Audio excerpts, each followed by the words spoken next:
अस्सलाम वालेकुम दोस्तों, कैसे हैं आप।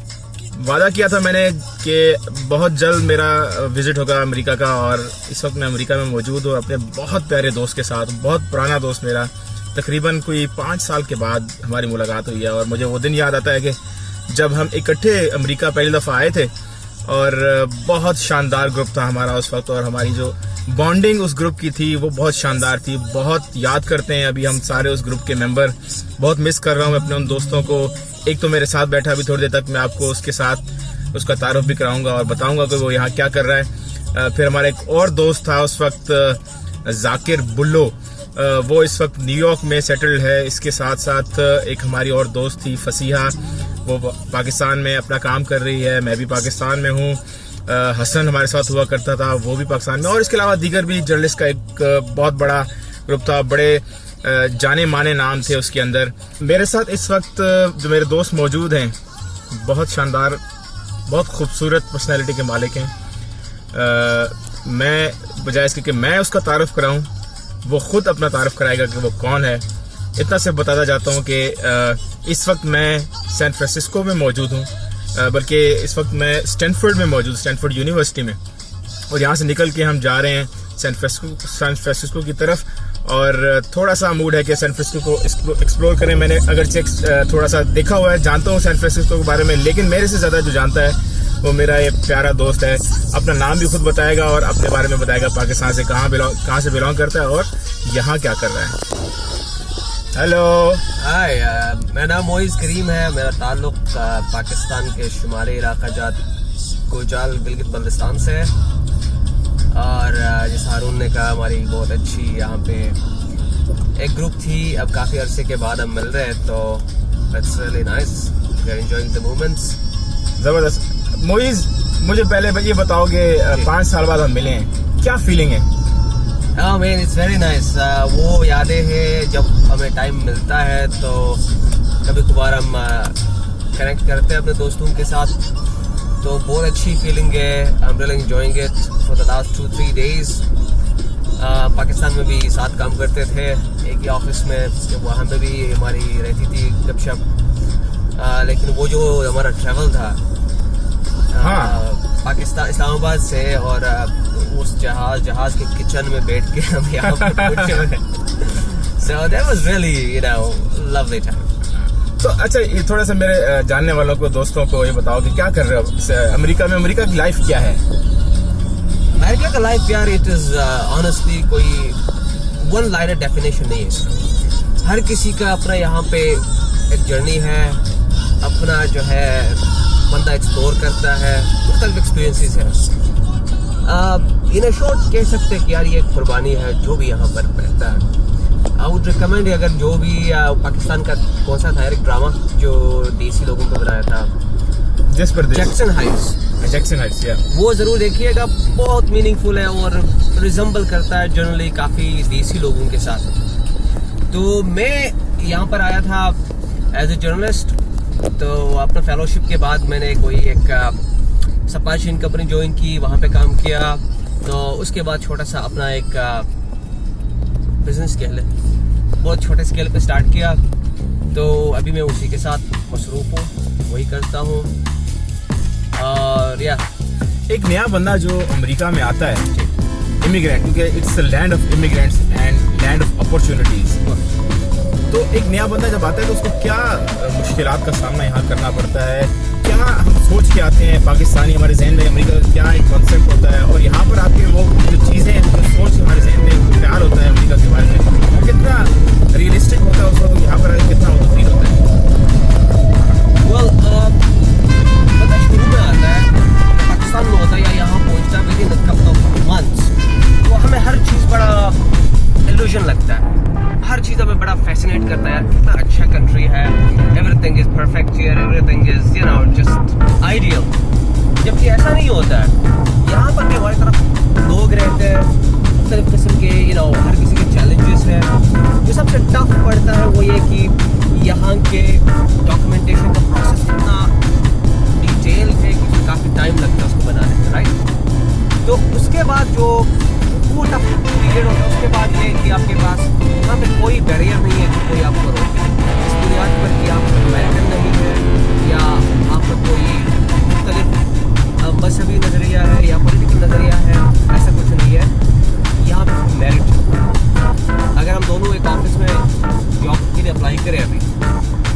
यहाँ पे आपको मुख्तलिफ किस्म के दुनिया भर के लोग यहाँ पर, हर मजहब से, रंग से, नस्ल से, मुख्तलिफ बैकग्राउंड से। तो वही लोग डिज़र्व करते हैं, वही लोग उस जॉब को ले लेंगे जो मेरिट पर मुकम्मल तौर पर राइट। आई बात मेहनत की, काम की, तो यहाँ पर ज़्यादा टफ है एज कम्पेयर टू पाकिस्तान। सही। मैं तो थोड़ा सा आपको पॉज चाहूँगा। मैं थोड़ा सा आपको ये भी बताना चलूँ कि जिस एरिया में जो मैंने थोड़ा सा भी आपको दिखाया इसका एक नज़ारा थोड़ा सा गाड़ी के अंदर बैठ के कराने की कोशिश की है, इसे हम सिलिकॉन वैली कहते हैं। सिलिकॉन वैली दुनिया में मशहूर है। और जहाँ तक मेरी कन्वर्सेशन हो रही थी अभी थोड़ी देर पहले मोइज़ के साथ, तो मोइज़ ने मुझे बताया कि सिलिकॉन वैली किसी एक ख़ास शहर का नाम नहीं है। ये बेसिकली एक पूरी आप कह सकते हैं कि काउंटी या डिस्ट्रिक्ट है, बहुत बड़ा एरिया है जो कि सैन फ्रांसिस्को भी इसके अंदर है, फिर उसके अंदर मिलानो पार्क हो गया, इसके अंदर स्टैनफोर्ड हो गया, इसके साथ और भी सब एडजेसेंट एरियाज है, सेंट होजे हो गया, ये सारे एरियाज़ इसका हिस्सा हैं। और वैसे हमें ख्याल सिलिकॉन वैली का जब भी लफ्ज़ जहन में आता था, हमारे जहन में ये मेरे कम अज़ कम जहन में याद है कि यार हर तरफ टेक्नोलॉजी ही टेक्नोलॉजी होगी। नो डाउट टेक्नोलॉजी इस सारे एरिया के अंदर इसकी बुनियाद है और आपको जगह जगह उसका एहसास होता है, लेकिन वो ऐसा एक जहनों में एक बना हुआ है तासुर सा कि यार जिधर देखेंगे टेक्नोलॉजी होगी और शायद रोबोट्स घूम रहे होंगे। और मेरी काफ़ी दोस्तों से बात भी हुई ऐसे जिन्होंने पहले कभी अमेरिका को विज़िट नहीं किया या कभी सैन फ्रांसिस्को या सिलिकॉन वैली नहीं देखी उन्होंने, तो वो समझते हैं कि शायद ऐसी एक दुनिया है जहाँ पर रोबोट्स होंगे और मशीनें होंगी और हर चीज़ हाई टेक है। वो है बिल्कुल, लेकिन ऑफिस की हद तक सिर्फ बताने का मकसद ये है कि हाँ की जो लाइफ है वो बहुत नेचर के बहुत नज़दीक है। अगर आप थोड़ा सा देख सकें इसको तो आपको हर तरफ ग्रीनरी मिलेगी और बिल्कुल इन्होंने अपनी नेचर को प्रिजर्व किया हुआ है। कहीं पर आपको नज़र नहीं आएगा कि इन्होंने बिला वजह की कंस्ट्रक्शन की है। अगर हम इनोवेशन की जब भी बात करते हैं तो इनोवेशन यहाँ से स्टार्ट होती है, ख़ुसूसन इनोवेशन वो जो आईसीटी या information and telecommunication technologies communication technology से रेलेवेंट है, वो सारी की सारी उसकी अगर बुनियाद अगर देखी जाए तो वो ये एरिया है जिसे हम सिलिकॉन वैली कहते हैं। भरा पड़ा हुआ इनोवेटर से, हर बंदा छोटा बड़ा किसी भी एज ग्रुप का हो वो इनोवेशन के ही पर्सपेक्टिव में सोचता है और जो कुछ भी है, जो भी बिजनेस उसने डेवलप करना है, it's all about innovation. Innovation नहीं है तो यहाँ पर समझ ले कि लाइफ नहीं है। यहाँ पर लोगों को मैंने देखा है पिछले 3-4 दिनों से, यहाँ पर 3 दिनों से यहाँ पर लोगों को देखते हैं हम कि जो माइग्रेंट्स आते हैं without any educational background, they are living in very miserable conditions. लेकिन उसके बरक्स अगर आपने जो बंदा इनोवेशन के उसमें सोच सकता है और उस इनोवेशन के ऊपर काम कर सकता है, उसको डेवलप कर सकता है, तो बिलियनियर्स यहाँ पर है, बल्कि ट्रिलियनियर्स आप बात करें अमेज़न से लेके और एलन मस्क हो गया या मार्क जुकरबर्ग हो गया, जैक फ्रॉम बड़े बड़े जो जितने भी नाम हैं ये सारे के सारे यहाँ पर रहते हैं। कोई मिलानो पार्क में, कोई पालो आल्टो में और कोई सैन फ्रांसिस्को में। तो इनोवेशन इज़ मस्ट।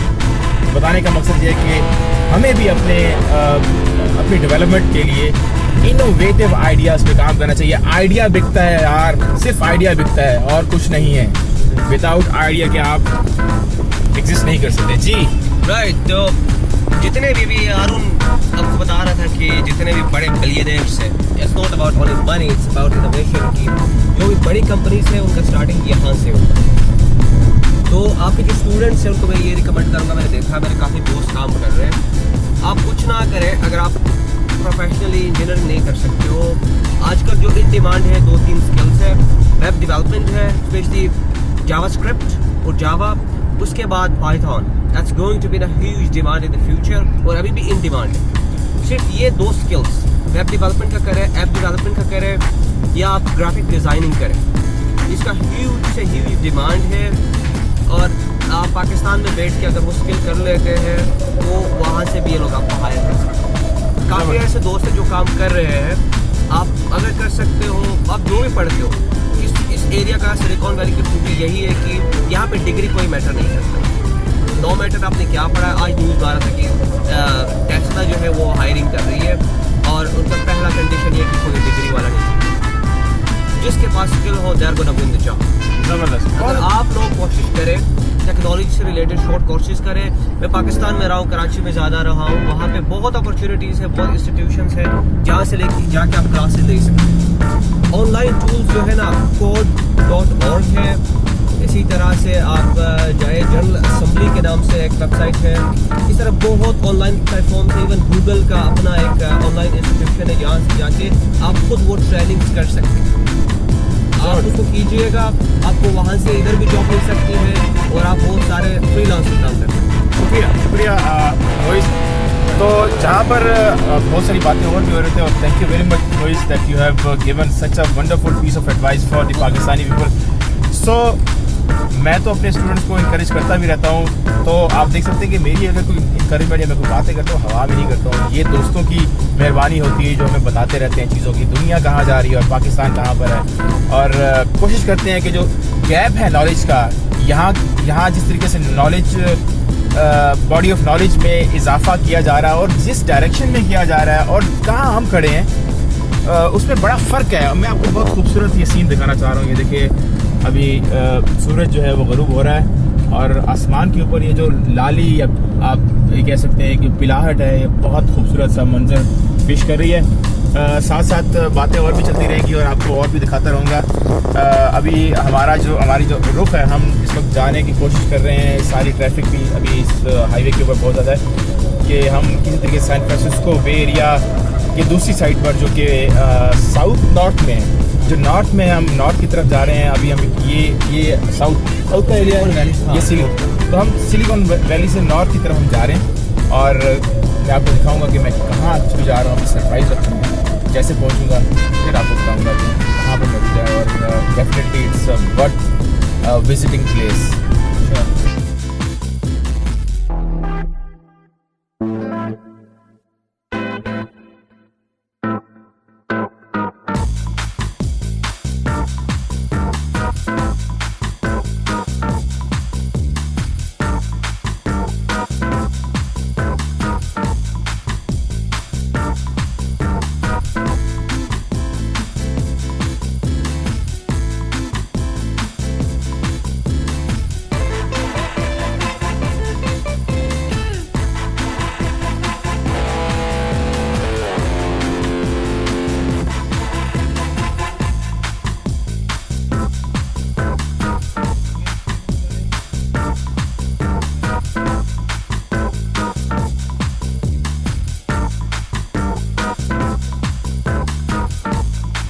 अभी देख सकते हैं कि इस वक्त मैं सैन फ्रांसिस्को के बिल्कुल जो मेन सैन फ्रांसिस्को है उधर खड़ा हूँ, और इस एरिया को कहते हैं बे ब्रिज एरिया। और ये दिखा रहा हूँ मैं आपको, ये बे ब्रिज है, बहुत मशहूर ब्रिज है और बहुत खूबसूरत,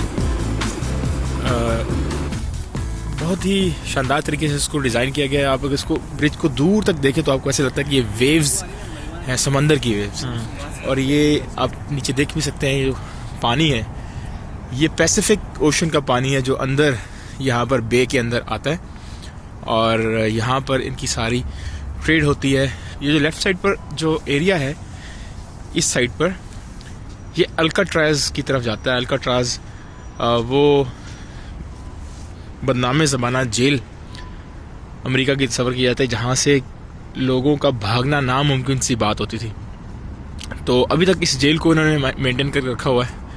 अब बहुत बड़ी तादाद में लोग टूरिस्ट आते हैं सिर्फ इस जेल को देखने के लिए। तो अभी हम सेंटर में मौजूद हैं, सैन फ्रांसिस्को के मरकज़ जिसे हम कहते हैं। और ये जो मेरे पीछे सारी जो बिल्डिंग नज़र आ रही हैं, ये फाइनेंशियल स्ट्रीट है। इधर गूगल की यहाँ पर गूगल का ऑफिस यहाँ पर है, इस साइड पर फायरफॉक्स का ऑफिस है, और हार्बर कोर्ट होटल इस साइड पर आप देख सकते हैं, यूएस बैंक, और ये है San Francisco port. I wish को मैं आपको ज़रा ज़्यादा क्लियर इसमें दिखा सकता कि वो गाड़ी जिसकी पाकिस्तान में बहुत धूम है, बहुत लोग इसको पसंद करते हैं, टेस्ला, और यहाँ पर भी बड़ी हिट है। वो आप देख सकते हैं, इसको बड़ी सेक्सी कार है ये, इट्स वेरी ब्यूटीफुल। थोड़ी सी लाइट की कमी है, बट आई मेक श्योर कि आप जब इसको देख रहे होंगे तो ये आपको ज़्यादा क्लियर नज़र आ सके। So beautiful. जी हाँ, आप इसे देख सकते हैं आपके सामने। लाइट का थोड़ा सा मसला है, लेकिन होपफुली जब मैं इसको एडिट करूँगा तो you could see this is beautiful architecture which is famous, बल्कि जिसको मैं कह सकता हूँ कि सैन फ्रांसिस्को का एक जो मेन मॉन्यूमेंट है, इसे हम कह सकते हैं, पहचाना जाता है सैन फ्रांसिस्को इस गोल्डन गेट। अभी चलते हैं इस गोल्डन गेट पे, हम थोड़ी सी वॉक करेंगे।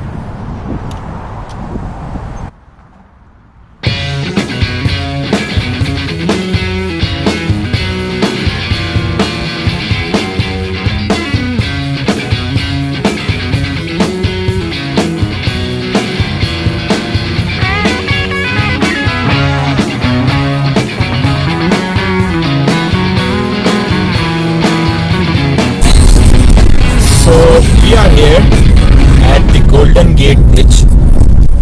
Golden Gate Bridge पे हम पहुंच गए हैं और कोशिश है कि इसको वॉक करें और इसको मैं थोड़ा आपको डिटेल में दिखा सकता हूँ, लेकिन 6:30 बजे के बाद शाम को ये बंद हो जाता है और हम अनफॉर्चुनेटली थोड़ा सा लेट है। We are around it's exactly now 7। Pakistan में सुबह के 8 बज रहे हैं और लेकिन फिर भी आप देख सकते हैं कि गोल्डन गेट ब्रिज ये इसकी अपनी एक तारीखी हैसियत है। और मैं पूछूंगा कि अपने दोस्त इससे कि क्या इसकी क्या सिग्निफिकेंस है। ट्रेड के हवाले से कहते हैं कि बड़ा इसकी बड़ी सिग्निफिकेंस है। वो कैसे है वो मोइस बताएगा आपको। जी मोइस, क्या कहते हैं? गोल्डन गेट ब्रिज जो है ना 1933 में स्टार्ट हुआ था और 1937 में इसको कंप्लीट किया गया है। इसका जो है लेंथ 1.7 माइल्स अराउंड 2.78 किलोमीटर है। तो बनाया इसलिए कनेक्ट करता सैन फ्रांसिस्को बे एरिया को मरीन काउंटी से।